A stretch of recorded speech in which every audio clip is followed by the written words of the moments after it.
પરમ પૂજ્ય મહંત સ્વામી મહારાજે તારીખ 19મી મે 2020ના રોજ BAPSના આશ્રિત તમામ સંતો ભક્તોને સંબોધીને પ્રાપ્તિને માણવા માટે એક પત્ર લખ્યો છે, જેમાં 6 વિચાર મોતીઓ છે. તે પૈકીના પહેલા વિચાર મોતીનો આજે આસ્વાદ માણીશું. પરમ પૂજ્ય મહંત સ્વામી મહારાજ લખે છે, પ્રાપ્તિને સમજવા માટે, અનુભવવા માટે કેવળ વિશ્વાસ જ કામે લેવો. મહારાજે કહ્યું છે, અતિશય શ્રદ્ધા અને અતિ દ્રઢ વિશ્વાસ હોય તો દેહ છતાં જ બ્રહ્મરૂપ થઈ જાય. એમના વચનથી જ એમના સ્વરૂપનું જ્ઞાન થાય. આપણી બુદ્ધિ, તર્ક કે અનુભવ બધું જ પ્રાપ્તિને સમજવા માટે સાવ ઓછું પડે. અહીં આગળ પરમ પૂજ્ય સ્વામી બાપાએ 2 વચનામૃતના સંદર્ભો ટાંક્યા છે. પહેલો સંદર્ભ વચનામૃત સારંગપુર પ્રકરણનું 9મું. તેમાં મુક્તાનંદ સ્વામીએ શ્રીજી મહારાજને પૂછ્યું, જેને તામસી કર્મ ઘણા હોય તેના હૈયામાં કળિયુગ વર્તે, તે કોઈ ઉપાયે ટળે કે ન ટળે? પછી શ્રીજી મહારાજ બોલ્યા, જે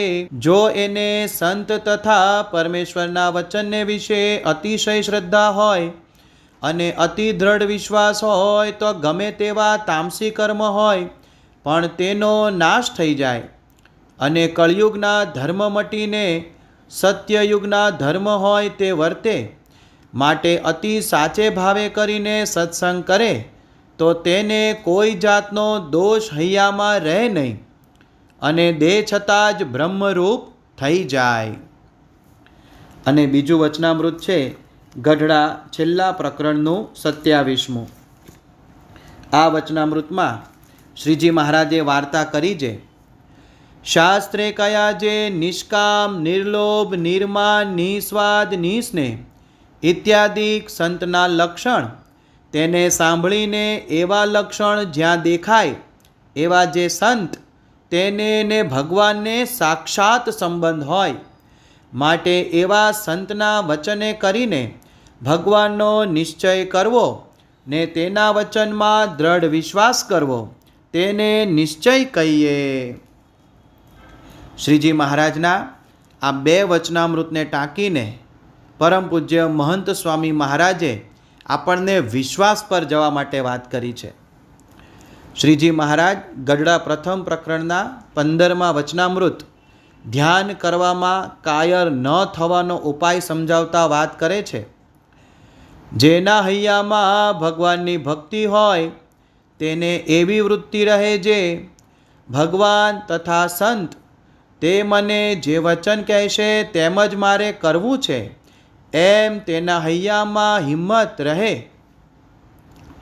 શ્રીજી મહારાજ આ વચનામૃતમાં ભગવાન અને સંતનું વચન માનવા માટે જે હિંમત આવવી જોઈએ તે હિંમત આવવાની વાત કરે છે.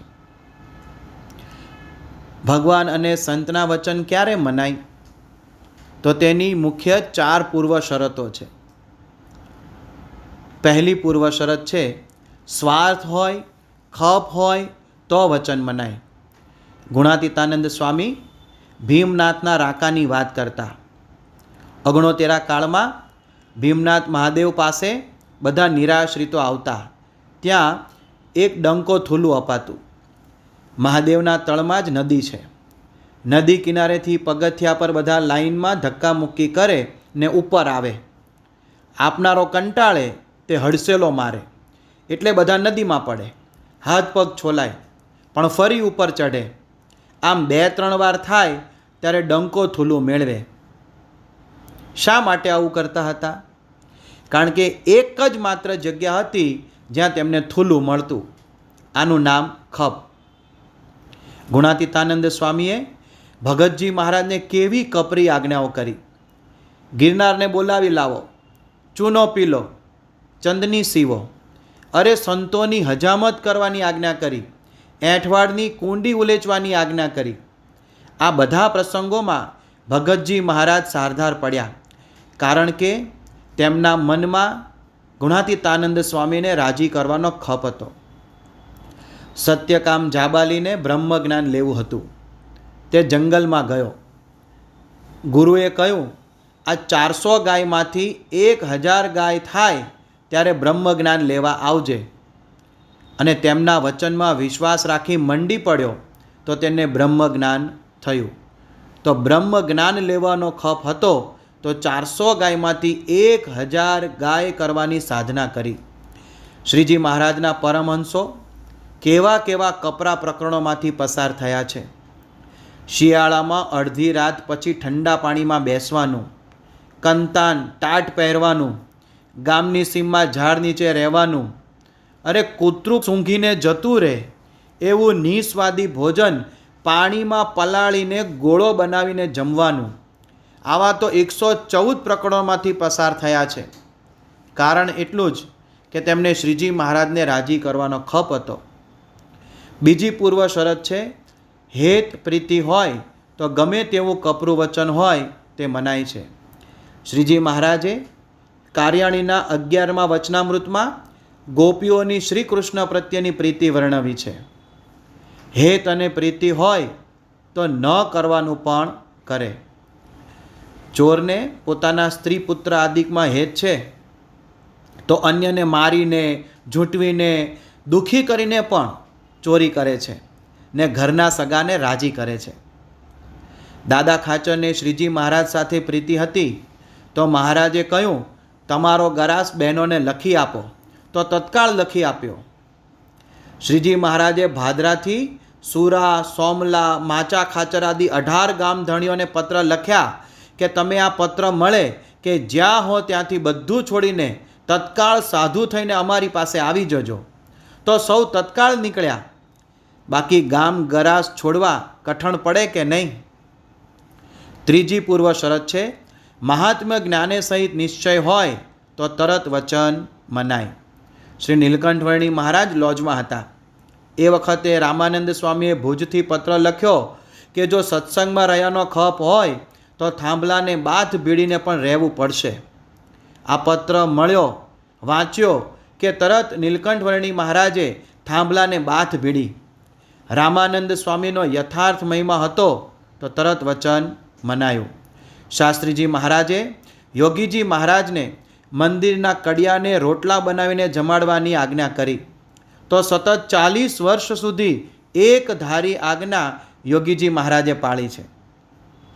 ચોથી પૂર્વ શરત છે, અતિશય શ્રદ્ધા અને વિશ્વાસ હોય તો વચન મનાય. આપણે બીમાર પડીએ કે તરત ફેમિલી ડૉક્ટર પાસે જઈએ છીએ. કારણ આપણા એ ફેમિલી ડૉક્ટરના વચનમાં વિશ્વાસ છે. તે ઇન્જેક્શન મારે, ચીરો મૂકે, ઓપરેશન કરે, કડવી દવા આપે, ચરી આપે, તત્કાળ વાત મનાય છે. કારણ કે શ્રદ્ધા છે કે આના વચનથી જ મને સારું થશે. એમ ભગવાનને સંત આ જીવના ડૉક્ટર છે. ગુણાતીતાનંદ સ્વામીએ કહ્યું છે કે અમને તો એક જન્મ મરણનો રોગ ટાળતા આવડે છે. એટલે તેઓ જે કાંઈ આજ્ઞા કરે છે તેમાં કામ, ક્રોધ, લોભ, સ્વાદ, સ્નેહ એ ટળશે જ એવો વિશ્વાસ હોય તો જરૂર આજ્ઞા પળાય જ. પરમ પૂજ્ય મહંત સ્વામી મહારાજે બીજા ફકરામાં લખ્યું છે, વિશ્વાસ રાખવા જેવા પુરુષ છે એટલે વિશ્વાસ રાખવાનો છે. આ અધ્ધરતાલ વાત નથી. આ પુરુષોને જૂઠું બોલવાનું કોઈ કારણ નથી. એમને આપણી પાસેથી કાંઈ જ જોઈતું નથી. તે આપવા આવ્યા છે. એટલે મહારાજ અને ગુણાતીત પરંપરાના વચનોમાં દ્રઢ વિશ્વાસ રાખવો. એમણે કૃપા કરીને પોતાનું સ્વરૂપ સમજાવ્યું છે, એને પરમ સત્ય કરીને માનવું. પરમ પૂજ્ય મહંત સ્વામી મહારાજે આ વિચાર આપ્યો તેના મૂળમાં 2 સંદર્ભો છે. પહેલો સંદર્ભ વચનામૃત વરતાલનું 11મું અને બીજું સ્વામીની વાતો 3જા પ્રકરણની 33મી વાત. શ્રીજી મહારાજે વચનામૃત વરતાલના 11માં કહ્યું છે, સત્પુરુષને વિશે દ્રઢ પ્રીતિ એ જ આત્મદર્શનનું સાધન છે અને સત્પુરુષનો મહિમા જાણ્યાનું પણ એ જ સાધન છે અને પરમેશ્વરનું સાક્ષાત દર્શન થવાનું પણ એ જ સાધન છે. ગુણાતીતાનંદ સ્વામીની વાતો 3જા પ્રકરણની 33મી વાત. સ્વામિનારાયણ હરે સ્વામીએ વાત કરી જે સત્સંગમાં એમ વાત થાય છે જે જીવ બ્રહ્મરૂપ થઈ જાય ત્યારે પૂછ્યું જે સત્સંગમાં વાત તો થાય છે તોય જીવ બ્રહ્મરૂપ કેમ થતો નથી? પછી સ્વામી બોલ્યા છે, હેતે કરીને સત્પુરુષમાં જીવ બાંધ્યો નથી, અને સત્પુરુષમાં જીવ બાંધ્યો હોય તો તેનો વિશ્વાસ ન આવે. ત્યારે વળી પૂછ્યું છે, હેતે કરીને જીવ બાંધ્યો હોય તેનો વિશ્વાસ કેમ ન આવે? ત્યારે સ્વામી બોલ્યા છે, આ જલે ભક્તે મારા સાથે જીવ ઘણો બાંધ્યો છે, પણ મારો વિશ્વાસ ન આવે. એમ કહીને બોલ્યા છે, વિશ્વાસ તો હોય તો પણ નિષ્કપટપણે વર્તાય નહીં, ને નિષ્કપટપણે વર્તે તો જીવ બ્રહ્મરૂપ થયા વિના રહે નહીં. એ સિદ્ધાંત વાત છે. બાથરૂમમાં નળ નીચે ડોલ મૂકીને નળ ચાલુ કરીએ છતાં પાણી ન આવે, તેનું શું કારણ હોઈ શકે? નંબર 1, કાં તો ટાંકીમાં પાણી નથી, અને બીજું, પાણી તો છે પણ નળના ટાંકી સાથેના જોડાણમાં ખામી છે. દાખલા તરીકે પાઇપમાં કચરો ભરાયો છે. એ પ્રમાણે સત્સંગમાં બ્રહ્મરૂપ થવાતું નથી. તેના પણ 2 કારણો હોઈ શકે. નંબર 1, કાં તો ભગવાનને સત્પુરુષની એમ કરવાની સામર્થ્ય નથી. નંબર 2, કાં તો તેમની સાથેના આપણા જોડાણમાં ખામી છે. હવે પ્રથમ કારણ સાચું હોઈ જ શકે નહીં, કારણ કે આપણને અનેક વાર પ્રમુખ સ્વામી મહારાજે જાહેરમાં કોલ આપ્યો છે કે અક્ષરધામ પાક્કું.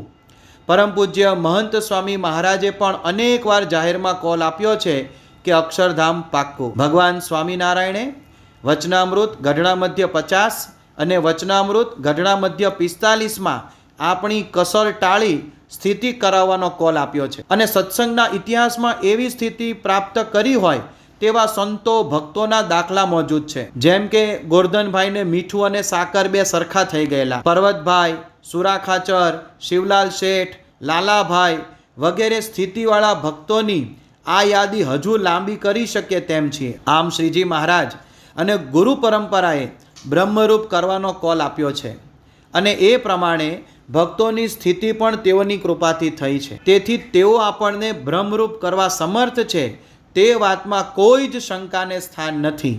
એનો અર્થ એ કે બ્રાહ્મી સ્થિતિ અનુભવાતી નથી તેનું બીજું કારણ સાચું છે, એટલે કે સત્પુરુષ સાથેના આપણા જોડાણમાં ખામી છે. એ ખામીને સુધારવાની વાત ગુણાતીતાનંદ સ્વામીએ ઉત્તરમાં કહી છે. એ છે, 1, હેતે કરીને સત્પુરુષમાં જીવ બાંધ્યો નથી. બીજું, હેત હોય પણ સત્પુરુષમાં વિશ્વાસ નથી. અને ત્રીજું, હેત અને વિશ્વાસ હોય પણ નિષ્કપટપણે વર્તાય નહીં. આમ સત્પુરુષ સાથે જોડાણના 3 ક્રમબદ્ધ પગથિયા છે. તે આપણા જીવનમાં સિદ્ધ થાય તો સત્સંગનું ફળ મળે, બ્રહ્મરૂપ થવાય. જેણે જેણે સત્પુરુષ સાથે હેત, વિશ્વાસ અને નિષ્કપટ ભાવે જોડાણ કર્યું છે તેને આવું ફળ મળ્યું જ છે. આચાર્ય શ્રી રઘુવીરજી મહારાજ તીર્થવાસી થઈ ગુણાતીતાનંદ સ્વામીનો સમાગમ કરવા માટે જૂનાગઢમાં ગયા અને હેત રાખ્યો, વચનમાં વિશ્વાસ રાખ્યો, પોતે નિષ્કપટપણે વર્ત્યા તો બ્રાહ્મી સ્થિતિને પામી ગયેલા. વરતલના કોઠારી ગોવર્ધનદાસ ભગત કહેતા કે જૂનાગઢ જઈને આવ્યા પછી આચાર્ય રઘુવીરજી મહારાજ એ સ્વામીમય થઈ ગયેલા. એટલે મહંત સ્વામી મહારાજને પ્રશ્ન પૂછ્યો હતો કે આપ યુવકમાં હતા ત્યારે પહેલાં તો યોગી બાપાથી દૂર ભાગતા, તેઓ ઘરે આવે અને આપ પાછલા દરવાજેથી બહાર જતા રહો, તો પછી એમનામાં આવું હેત કેવી રીતે થઈ ગયું કે સાધુ બની ગયા? ત્યારે સ્વામી બાપાએ જણાવેલું, જ્યારે તળાવની પાળે હું બેઠેલો અને યોગી બાપા ત્યાંથી વિદાય થતા હતા ત્યારે તેઓએ મારી પાસે આવી માફી માંગી કે આપને ત્યાં અમે ઉતારો કર્યો તો તમને તકલીફ પડી હોય તો માફ કરજો. આ ઘટના બન્યા પછી મને થયું કે આ સંત કેવા ગુણિયલ છે કે મારા જેવા તોફાની છોકરાની માફી માંગે. પછી ત્યાં જ 2-3 કલાક હું બેસી રહ્યો અને યોગી બાપાનો આ ગુણ જ વિચારતો રહ્યો. પછી તો ધીરે ધીરે યોગી બાપા સાથે મળવાનું વધાર્યું અને તેમના ગુણોનો પરિચય થતો ગયો. એમ કરતાં એમની સાથે હેત થઈ ગયું. આમ સત્પુરુષના ગુણનો વિચાર કરવાથી તેમનામાં હેત થાય છે અને હેતની વૃદ્ધિ થાય છે. આખી વાતનો સાર એટલો જ કે એની રીતે રીત આપણી. સૌ હરિભક્તોને ઘણા જ હેતપૂર્વક જય સ્વામિનારાયણ.